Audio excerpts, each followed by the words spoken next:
বন্ধুরা, আজকে নিয়ে আসছি সজনে দিয়ে দেশি মুরগির ঝোল। আপনি সজনে দিয়ে দেশি মুরগির ঝোল খেয়েছেন কিনা সেটা আমি জানি না, তবে আমি আমার জীবনে প্রথম খেয়েছি দিনাজপুর গিয়ে। দিনাজপুর, রংপুর তথা উত্তরাঞ্চলে সজনে দিয়ে তারা দেশি মুরগির ঝোল রান্না করে, তারপর পটল দিয়েও আমি খেয়েছি। যাই হোক, আর এই রান্নাগুলো এত সুস্বাদু হয় যে এটা স্বাদ আমি কখনো ভুলতে পারিনি, আর এই জন্যে আমি ঢাকায় এসেও নিজে করেছি।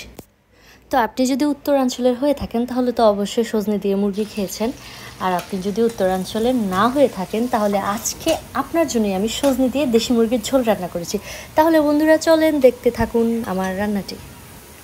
এই রান্নাটার শুরুটা খুবই সহজ। আমরা যেভাবে মুরগি রান্না করি তেলের মধ্যে পেঁয়াজ দিই, আদা রসুন বাটা দিই, তারপরে গরম মশলা দিয়ে তারপরে একটু মরিচের গুঁড়া, হলুদের গুঁড়া, ধনিয়ার গুঁড়া, জিরার গুঁড়া, লবণ দিয়ে আমরা খুব ভালো করে প্রথমে মশলাটা কষিয়ে নিব। আচ্ছা, আর কোন কোন এলাকায় সজনে দিয়ে এরকম মুরগির মাংস খায় সেটা কিন্তু আমার জানা নাই। আপনি যদি জেনে থাকেন তাহলে কিন্তু অবশ্যই কমেন্ট করে জানাবেন। তবে ঢাকা এবং ঢাকার আশেপাশের এলাকাগুলোতে যে এরকম করে খায় না সেটা আমি ভালো করে জানি, যেহেতু আমার বাড়ি গাজীপুরে এইরকম করে খায় না, আমি আগে কখনো খাইনি।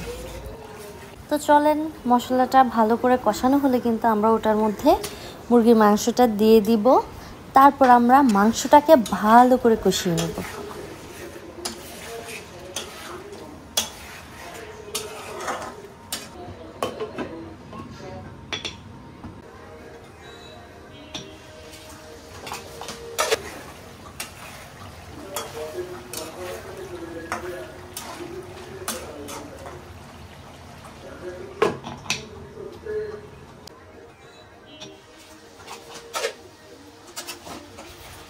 তো দেখেন, এই যে মাংসটা পাতিলের গায়ে লেগে যাচ্ছিল, তার মানে মাংসটা কষানো হয়েছে। এখন এটার মধ্যে আমরা দিয়ে দেব সজনে।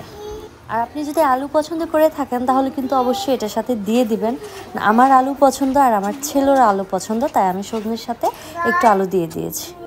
সজনে দিয়ে কিন্তু অনেক আইটেম করা যায়, যে ধরেন যে মুরগি দিয়ে সজনে, ডাল দিয়ে সজনে, তারপর শুটকি দিয়ে সজনে। আর আপনি যদি সজনে প্রেমী হয়ে থাকেন তাহলে এই রেসিপিটা হবে সেরা। যাই হোক, কষানো শেষ হলে কিন্তু আমরা ঝোল দিয়ে দিব। তো বন্ধুরা, আপনাদের জন্য একটা গুরুত্বপূর্ণ কথা বাকি রয়ে গেল, সেটা আমার এরকম সুন্দর সুন্দর ভিডিওগুলো যদি আপনাদের ভালো লেগে থাকে তাহলে অবশ্যই বেশি বেশি লাইক করবেন, কমেন্ট করবেন এবং শেয়ার করবেন। আর অবশ্যই আমার ইউটিউব চ্যানেলটি সাবস্ক্রাইব করবেন এবং আমার ফেসবুক পেজটি ফলো করবেন। আমার ফেসবুক পেজের লিঙ্কটি আমি ডেসক্রিপশন বক্সে দিয়ে দিব। কথা শেষ। এই যে দেখেন, আমার তরকারি প্রায় হয়ে গেছে এবং এই যে দেখেন সুন্দর হয়ে গেছে। তো বন্ধুরা, আপনারা কিন্তু অবশ্যই এই রেসিপিটি করে খাবেন, সজনে দিয়ে দেশি মুরগির ঝোল, এবং আমাকে কিন্তু অবশ্যই জানাতে ভুলবেন না কেমন হয়েছে। তো সবাই ভালো থাকবেন, সুস্থ থাকবেন, সবার জন্য শুভকামনা। আল্লাহ হাফেজ।